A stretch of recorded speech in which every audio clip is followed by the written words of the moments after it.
Giannis Antetokounmpo speaks once again, and some more trade conjecture and possibilities for the Bucks. We dig into it, getting you set for tip-off tonight in Los Angeles on tonight's Locked On Bucks.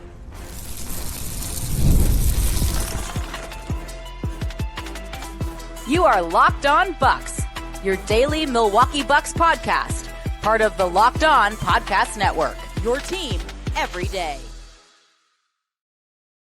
Welcome into Locked On Bucks. My name is Justin Garcia, joined as always by Camille Davis. You can hear me on the Bucks Radio Network each and every game. You can find Camille on our Locked On NBA coverage and the Technical Foul podcast as well. Today's episode of Locked On Bucks brought to you by FanDuel. Before tip-off, check the FanDuel app. See what's dropping during NBA Happy Hour every Friday from 6 to 7:30 p.m.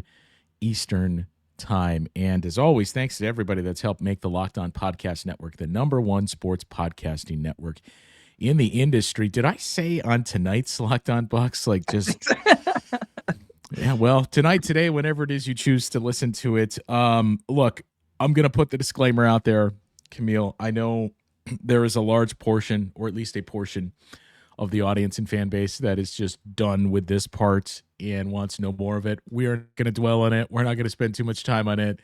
But the elephant in the room is Giannis did have a walk and talk with Sam Amick of the Athletic. And kind of like everything else that's going on in America and society, it's which way are you choosing to view this right now? Because there was a lot of as of today that was thrown in there, and I am not going to ask for a trade ever, right? He said ever. Like, it's not in my nature to ask for a deal. I think Sam did a decent job of pushing back and saying, okay, now you can see how I could ask this. And Giannis did provide his response to those. Again, left a lot of wiggle room. But I took this as, which I think we are all aligned on anyway. Like, yeah, there's going to be no trade in season. If anything does happen, it's going to happen in the offseason. Yeah, that's what it seems like. And this was the most definitive, though, so far this season, since the training camp opening, that we've heard Giannis speak about his intentions in Milwaukee. And hearing him say, like, I want to finish my career in Milwaukee, that was a beautiful quote. I want to try to find the exact quote of what he said during that particular part, but I can't read and talk at the same time. So after I'm done talking, I'll probably come back around with the direct quote. But it was good to hear that, especially right before the trade deadline. You see Trae Young get traded.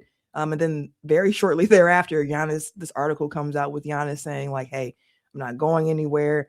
This is what I want to do. I'm locked in. My priority is staying healthy.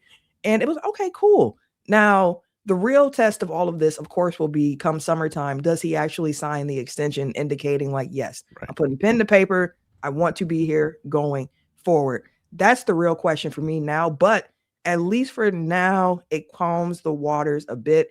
But ultimately, I don't think those waters are ever really going to be truly calm when dealing with a superstar who's expressed he wants to win championships in a league where everybody can see, hey, this is one of the best players available, like kind of like him over here or out of there. So it's going to be part of the conversation. And I think I've been saying that for years. Like, once Giannis took that jump, like, get used to hearing the rumors and whatnot. But what I'm happy about of the situation is, again, need to see if he actually signs the extension. What I'm happy about, though, is that he actually did come out and quiet that down, at least for the rest of this season. Yeah. And so, like, I'm sure we'll hear rumblings, and if it is, he can't officially sign the extension until October, but you'll be able to read the tea leaves and have an idea by then of, like, reporting would come out, right? Of, like, Giannis has made it clear he does not intend to sign that extension. So we'll have a better understanding over the summer.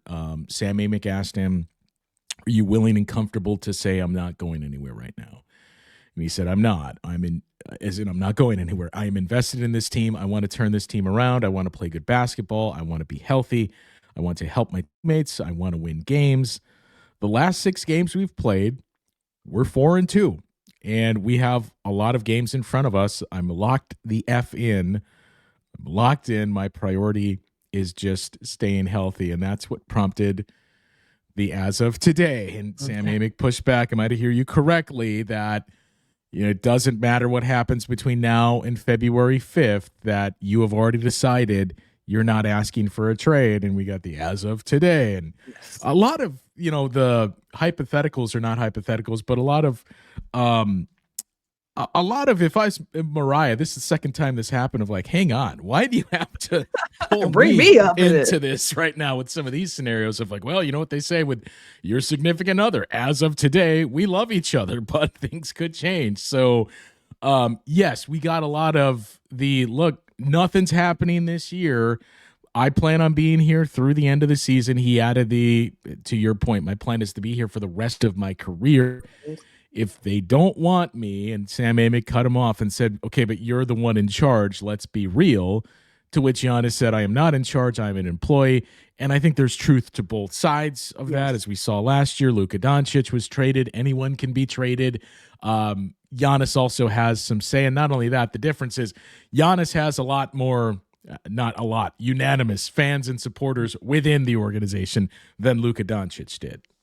Yeah. And I mean, I honestly think that Luka trade, it made everyone in the NBA kind of go like, wait a second. Like, any one of us can be, if Luka is traded here for this too, right. Like anyone, no disrespect to Anthony Davis or anything like that, but you know what I'm saying, in the sense of like, man, I guess it could be anyone's day.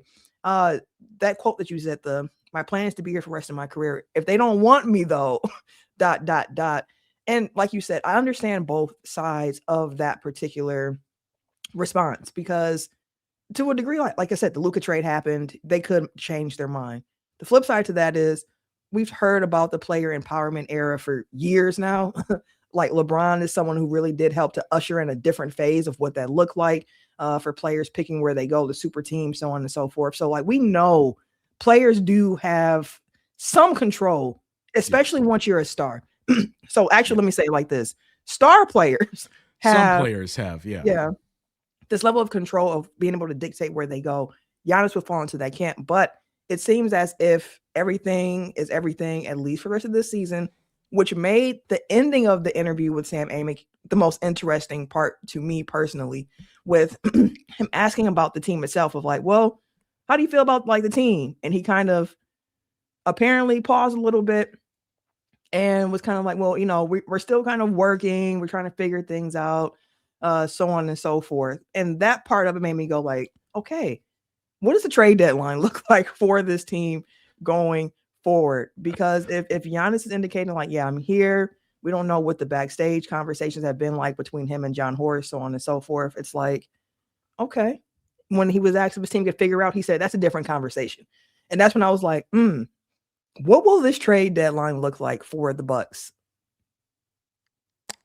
Right. So I want to add one more thing, like piggybacking off of that, and that's going to prompt us into the next segment and discussion here. But I thought it was also interesting, and this was, Sam Amick got as much as he could out of him, and this is by no means a shot at any of our local reporters, but there was a lot more pressing, and this was a situation that allowed for it, where this was an exclusive. They were walking, I believe, to the team bus after the game, and Amick caught him and just had that moment to kind of pounce on this, and was talking about, the trades, and said, even your demeanor, you don't seem very stressed. Like, you seem to be in a good spot when we see you and hear you after games. Like, sure, there's frustration, but it doesn't really seep through all that much. That commenting on that, and, Giannis saying, I'm consistent, right? My life is about consistency. My kids, my wife, I don't let any of this in terms of basketball affect me at all. There will never be a chance and never be a moment that I will come out and say, I want a trade, to circle back to it. It's not in my nature. And that's when Sam Amick said, are you saying you wouldn't do that publicly and privately? And that was the interesting part, where Giannis said, well, I have seen my team, meaning the Bucks and in the media, saying, if Giannis doesn't ask for a trade, we're not trading him. So what does that tell you? That I've never gone and asked for a trade, is the way that he put it. Now, look, you would, as crazy as it is, there would be a fine involved here for tampering, as the Bucks were hit with once before. But seeing that and seeing like, hey, If they don't want me here, that's a different discussion. I mean, the next time you have an opportunity in a setting with John Horst, which we get very few of them, I would love for there to be a question of, look, Giannis said, if you guys want him here, he's going to stay here. So on the record right now, will you clear up? We are going to offer you the extension. We want you here and have no intention of trading you. And then it's all settled. Like, this is all solved here. But the last thing, to the point that you just brought up, is the more interesting thing to get to, of the makeup of this team and where things left, because that's when they basically arrived at their destination and had to cut this short. But the question that started it from Sam Amick was, can your team figure this out? Can this current group figure it out? So we'll dig into what Giannis had to say there and what we're starting to see and hear more of as we are less than a month away from trade season. We'll get into that coming up next. Time to talk to you now about our friends over at FanDuel. Fridays feel different during basketball season, and FanDuel makes them feel even better. Every Friday night before the games tip off, FanDuel gives fans a new way to kick off the weekend with NBA Happy Hour. Happy Hour is the official pregame, a limited time window where special offers drop right inside the FanDuel app before the action starts. Fridays from 6 to 7:30 Eastern have become appointment viewing for NBA Happy Hour. Opening the FanDuel app during the happy hour always brings something new. Boosts, bonuses, and surprises. It's easy to check the weekly special before tip-off and make your moves before the window closes. Right before the games, right before the weekend starts. It's the perfect time and adds extra energy to Friday night basketball. So before tip-off, check the FanDuel app and see what's dropping during NBA Happy Hour. Every Friday from 6 to 7:30 p.m. Eastern, a little basketball, a little action, a whole lot of Friday energy. That's NBA Happy Hour only on FanDuel, the official sports partner of the NBA. So the question then of, can this team figure it out? Giannis's answer, well, that's a different conversation. I mean, look, in fairness, Camille, it is a different conversation than what is your future? Are you going to ask for a trade? Well, this is entirely different to say, hey, what about the team and the players around you? And Sam Amick, I know, but I just wanted your quick opinion on it. So here's what Giannis had to say. Yes, but we've got to be winning. You cannot win on your own terms. Do you think when I won the championship in 2021 that I didn't want to have the ball down the stretch and make all the shots that, Chris was making? I wanted that. But at the end of the day, winning can be on your terms. So I feel like sometimes winning cannot be on your terms. So I feel like sometimes on young teams, you have to win by you being pretty, by you being the ball dominant player, by you feeling good and making the plays. No, you have to be selfless. You have to be selfless. I've seen this over and over again. I've seen it over and over. There's some people that you have to play through them to win the championship. And there's teams like 2 years ago in Boston won. Drew Holiday, was he his 100% self? No, he was a role player. He was a part of a system. Al Horford, Derek White, Peyton Pritchard, Jason Tatum, and Jaylen Brown were all able to thrive. Winning doesn't always look the same. It's either you're a winner or you're not a winner, and I want to win. He had a lot more to say, and it went for quite a while as everybody was basically waiting on Giannis to get on the bus so they could get out of there. But I thought some of the other interesting things, and we'll get your take on it, I've been a part of winning teams, and winning teams don't always win championships. Indiana was a winning team but didn't end up winning the championship. So I've seen some teams and some players who are buying in, like Kuzma. Kuzma won a championship with the Lakers, went to Washington and played a lot of years. He's a vet, but he's the most he's the most bought in player. He's coming off the bench making $25 million. He could be like, guys, I'm the third option, I'm the second option, give me the ball. But he's buying in. He's coming off the bench. Then he starts, then he comes off the bench, gets touches, doesn't get touches.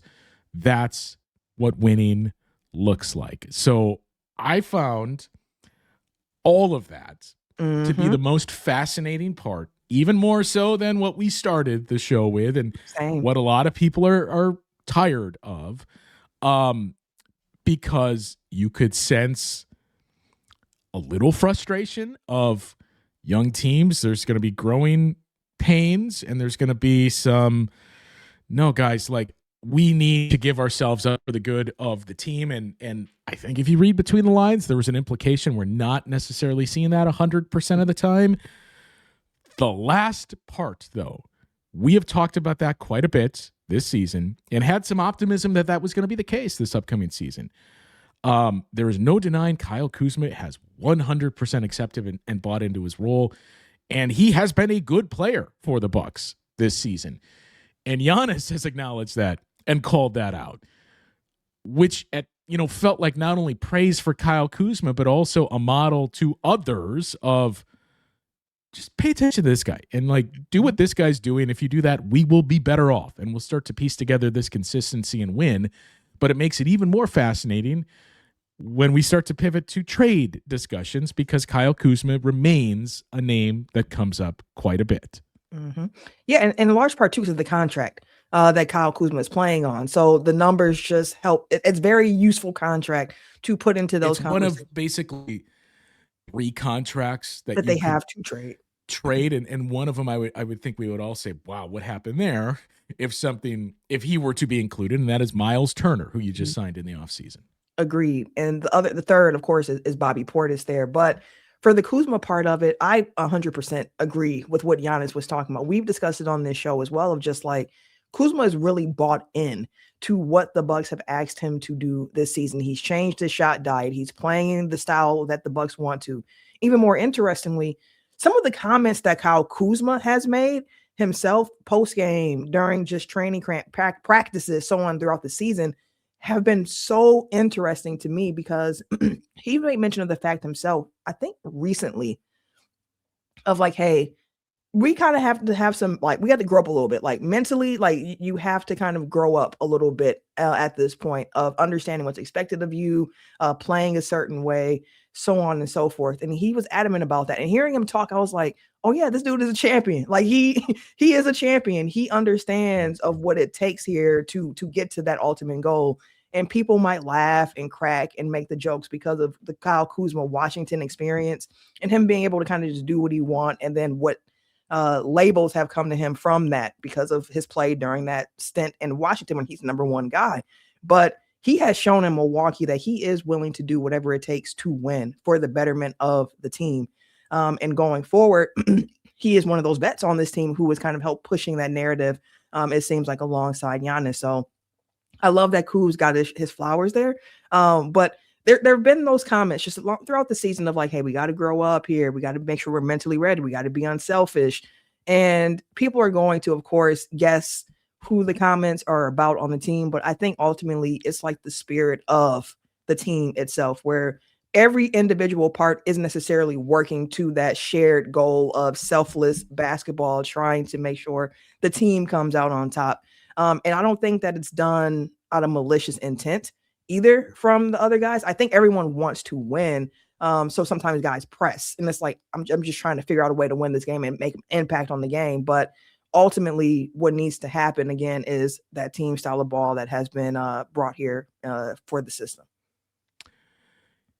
And look, I don't want to, I'm sure we'll get in the comments, but I'm not, the point of this isn't to single out who was Giannis talking about that needs to buy in, but that was also how he wrapped things when he was being urged by the team. Look, we're all waiting on you. Yeah.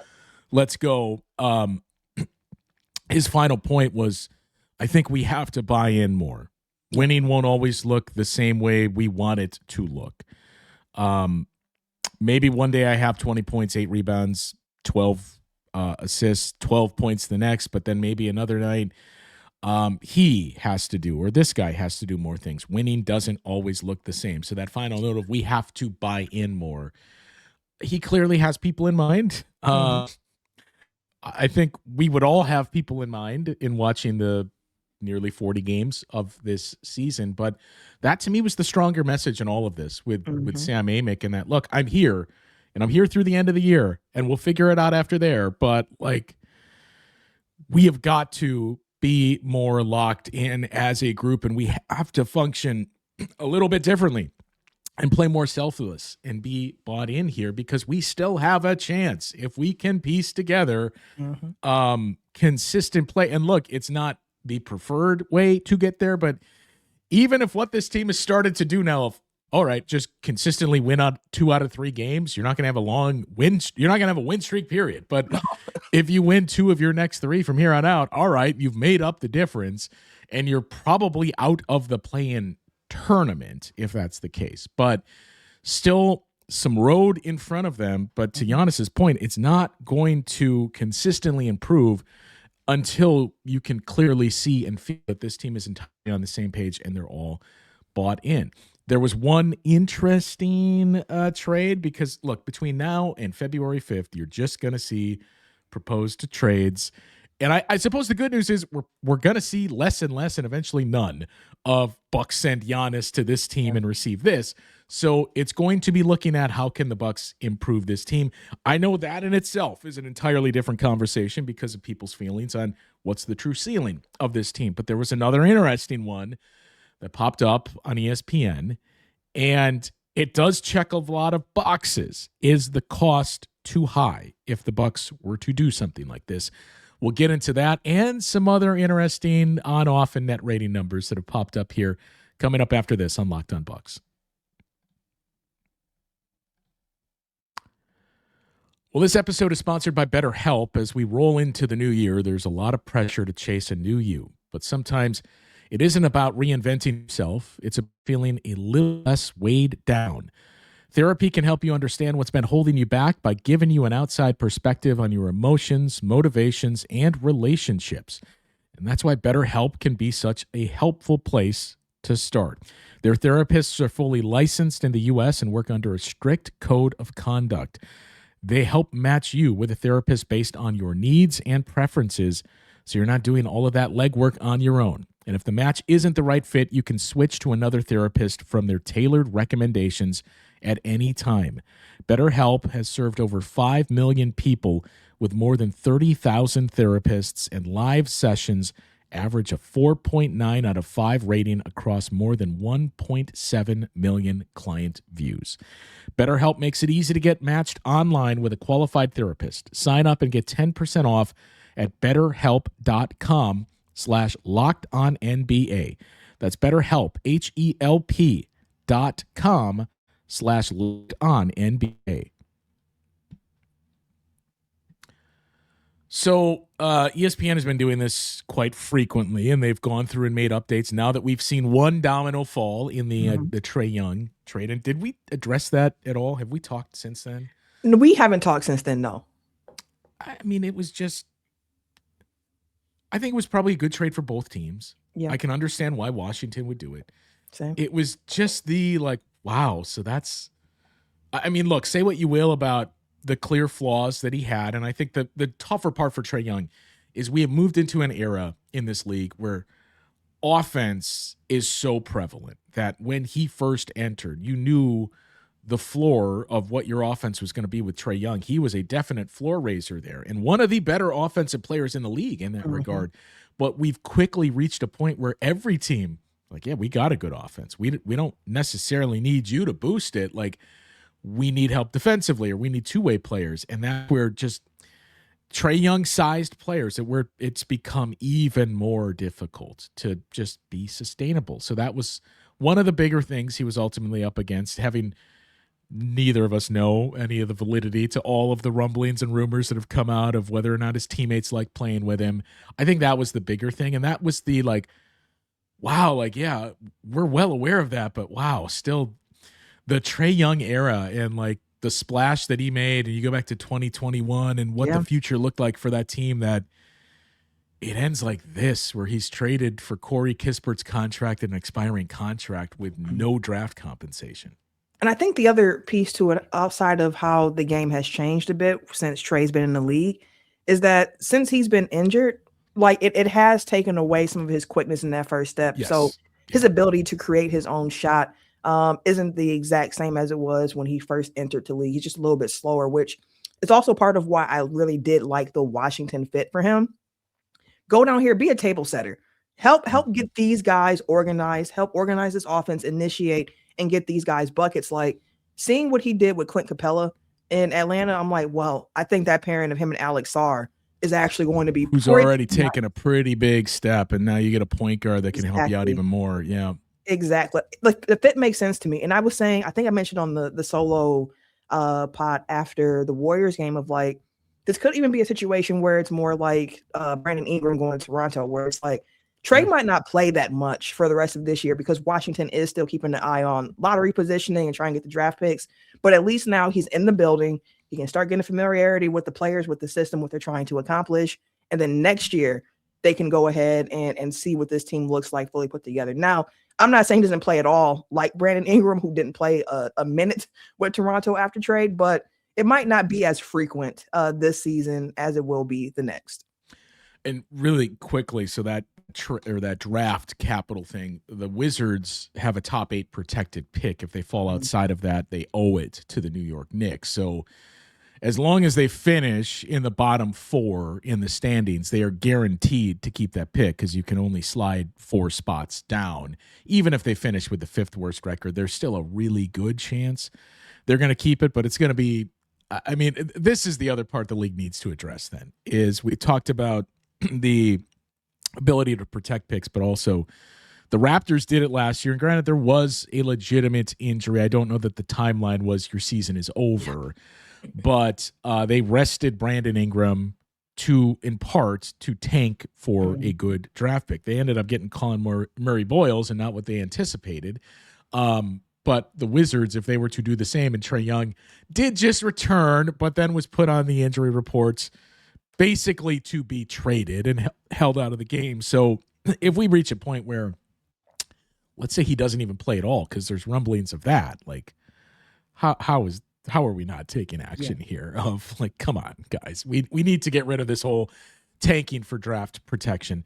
So that's the thoughts on Trae Young. And look, you can find deeper thoughts and analysis if you are so inclined on Locked On Hawks and Locked On Wizards and what to expect for Trae, and Brad with thoughts on the Trae Young era in Atlanta, because I heard somebody say too, like the most exciting player that Atlanta had since Dominique Wilkins, which is true as of this moment. But I think the counter, Camille, is for now. But I think what we're seeing from one guy currently on the team, like he may eclipse that relatively soon here. And what Jalen Johnson, I mean, I can't tell you how many times you look at it and like, wow, Jalen Johnson triple-double or another near triple-double tonight.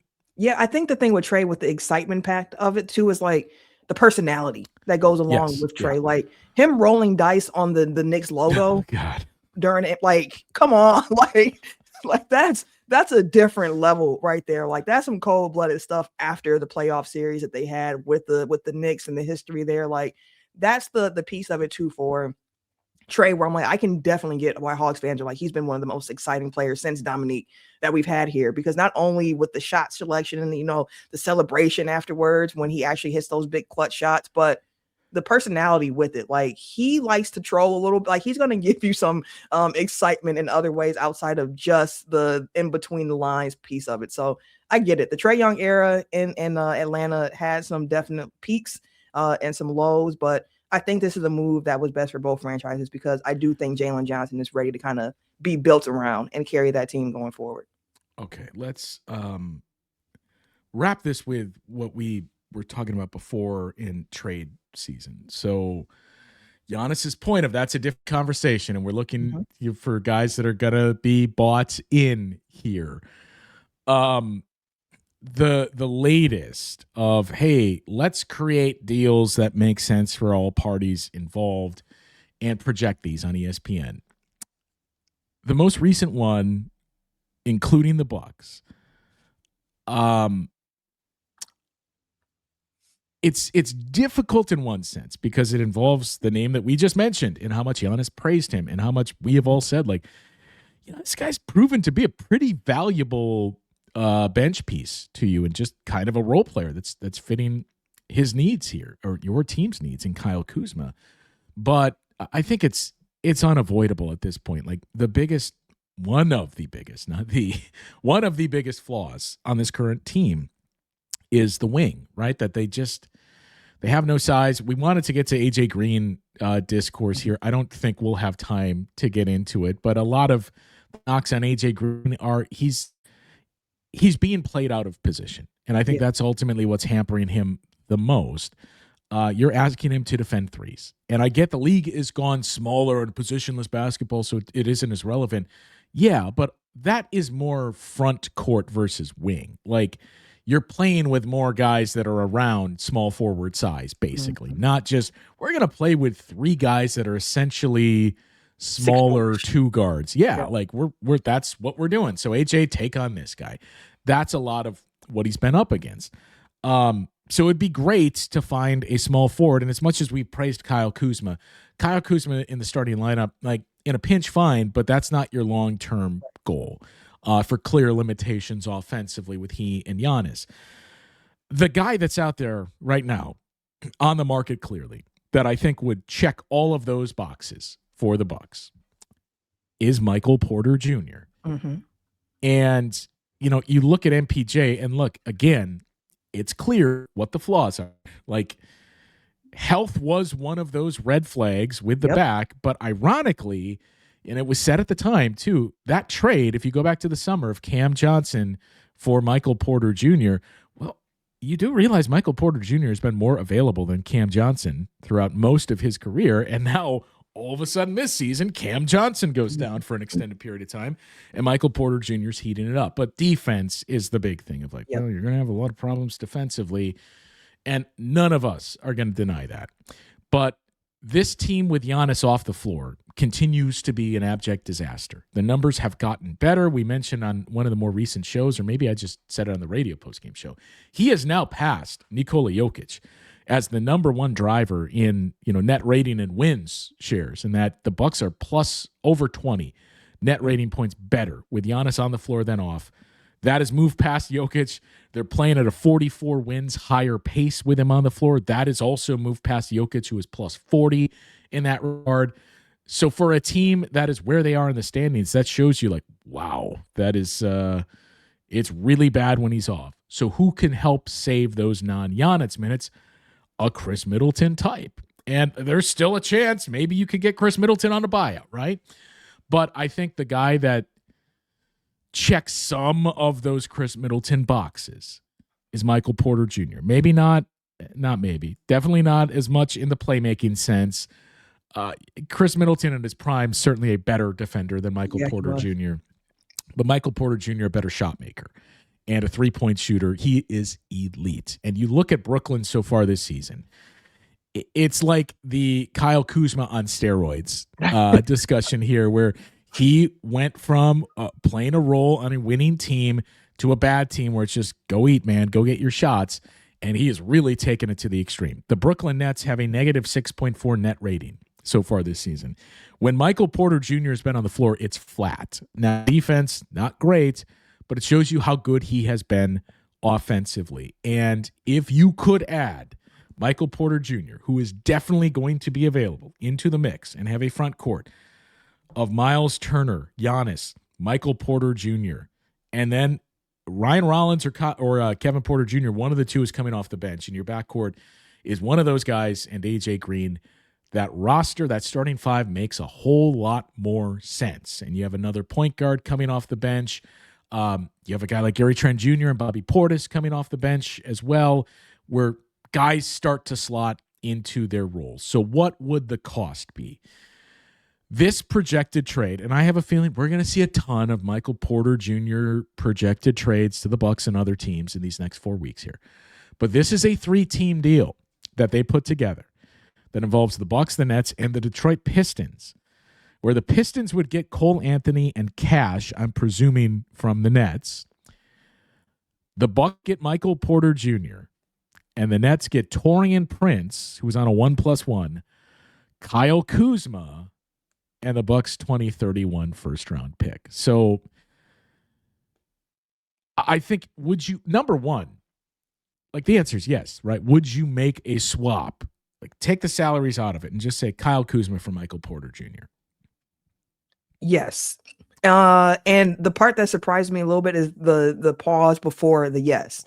Because if you would have told me last trade deadline, like, hey, would you want to swap? Immediately, I'd be like, absolutely, yes, yes. yeah. But yeah. I will say Kyle Kuzma has grown on me a bit, not even just because of the way that he has brought into the system, but just the kind of way he carries himself with the team, and hearing him after games and the perspective that he gets, like he has the things that you would want in a locker room. So that part of it is kind of disappointing. But the other part is, even with Kyle Kuzma or Michael Porter Jr. in tow, the Bucks are still kind of short on like the big wing rotation. Like if there was a way to get Michael Porter Jr. here and keep Kyle Kuzma, it would be like a real, okay, like this is even better, because now you have more options to throw out there on the wing. But I don't see that being an option just based on the contracts here. So I would do it. Yes. The question for me around Michael Porter Jr. is the draft capital of like, how much draft capital would it take? So that was question number 2. Is he worth the 2031 first round pick? And like, let me look at it. They don't list whether or not, but I would assume you would place protections on that pick. Like, fine, 2031 first, but since we can still do it for the time being, this is going to be like top 8 protected, something like that. Yeah, something like that. Like that, it would have to be protections on it. But that would be the part that would make me kind of think a little bit harder on it. But it's a trade concept there where I don't hear it and hate it immediately, which means it's something worth to consider. Of like, there's a reason, like you got to put good out to get good back in. And that draft pick is some of the best good that the Bucks have. But the other way I kind of look at it is, or do you approach this trade deadline and try to find some more like smaller role player type of guys here where you don't have to use that draft capital? And then this summer, when you can also package the 2026 draft pick alongside some of these other, the 2031 and 32, like then do you, hey, let's save it so we can have a few more assets to kind of make a bigger swing here. And again, like this is the challenge of, to wrap things with going all the way back to the beginning. There's no ambiguity for this league season, but beyond that, you would be a fool to say there isn't ambiguity of what's the direction of this franchise, and does it include number 34?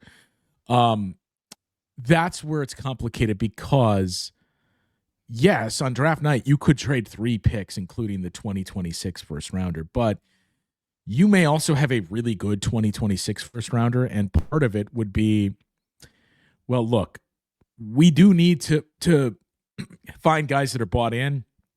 We can do some more things over the summer. We can trade picks over the summer. We can package that with players. We have, like Bobby Portis, for example, and not to say trade him now, but he would be on a 1+1. Kyle Kuzma would be an expiring deal.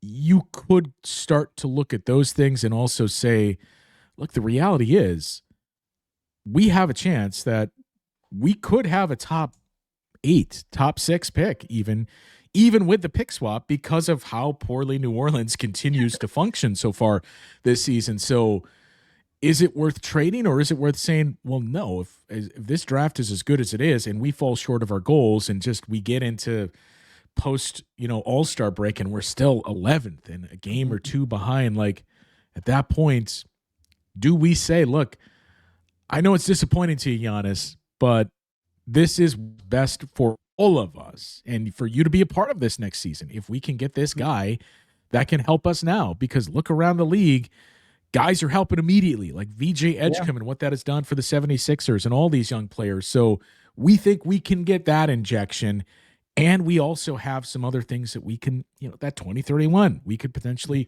package with something else and bring someone else in. So we think this is going to help us immensely. Like that is also on the table for this group. But Michael Porter Jr., with protections included, is that worth the 2031?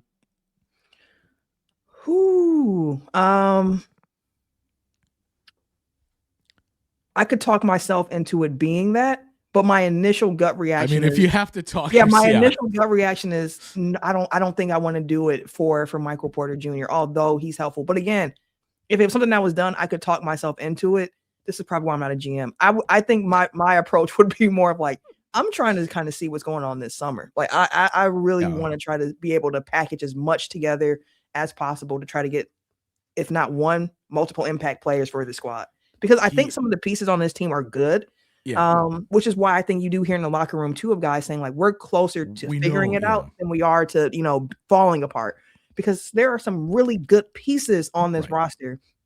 I just think they need a few more, and they probably need to be used a bit differently as well. Yeah. And the key word there is some, right? In the past, it was, there's a lot, but now we're saying some. Michael Porter Jr., by the way, is 27 years old, but he's been, elite at shooting the basketball. He's been 40% or better from three every year in the league, but one in that 2021-22 season when he only played 9 games. He's basically been in the 85th or higher percentiles, a 3-point shooter and effective field goal percentage as well. So you know what you're getting offensively. The knock has always been defense. But again, giving you an actual wing player, which this team right now is starving for. So later on tonight, the Bucks and the Lakers, even later tip. I can guarantee this, Camille. We are not going to do a post game after the game tonight. I'm not going to get off the air until probably 1:30 in the morning. But I think we'll have something out there on Saturday to recap, hopefully, a win.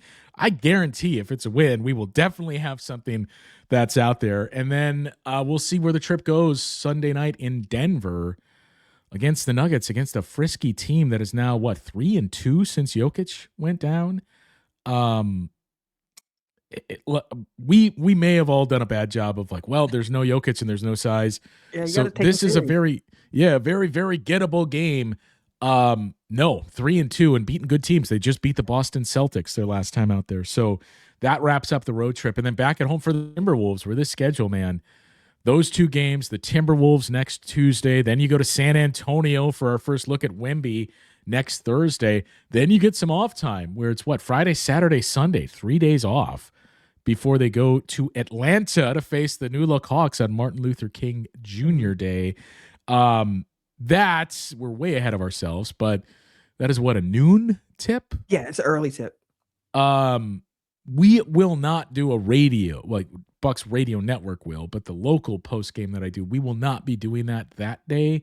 So we could potentially double dip and do something immediately after and get some reaction from Frank later in the evening as well, if he wants to share that, and especially again if it's a Bucks victory. But this is a tough stretch, and this is where we're going to learn a lot about this team and giving themselves up and playing the right way and seeing what they can do in this stretch of very, very tough competition here in the short term. That'll do it for today's show here. So again, we'll have a react to the Lakers game coming up sometime over the weekend. We thank you as always for tuning in today and every day to Locked On Bucks. Make sure you subscribe and follow us on YouTube as well. You get all the latest episodes. You get notified in those instances when something happens and we go live. Good chance you're going to be notified of that February 4th or 5th or somewhere around there. If you never want to miss out on an episode, the Everydayer Club is built for you. Get the Locked On Bucks ad-free shows, plus members-only Discord access and more. You can find the link to sign up for the Everydayer Club in the show notes of today's episode. For those of you on video, we send you to the first ever 24/7 national NBA YouTube show. On audio, make sure you make that your second listen. NBA Game Night on Locked On NBA. For Camille, I'm Justin. We'll talk with you guys once again tomorrow on Locked On Bucks.